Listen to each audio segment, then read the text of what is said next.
አንድ ሀገር ሉዓላዊት ናት።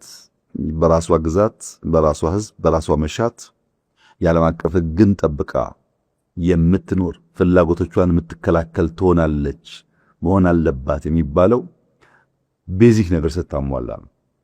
ለምሳሌ የራሱን ምግብ በበቂ የማያመርት ሀገር፣ የራሱን ልብስ በበቂ የማያመርት ሀገር፣ የራሱን መድኃኒት በበቂ የማያመርት ሀገር እንደ ሰው ጠዋት ተነስቶ ውሎ ለማደር ይቸገራል።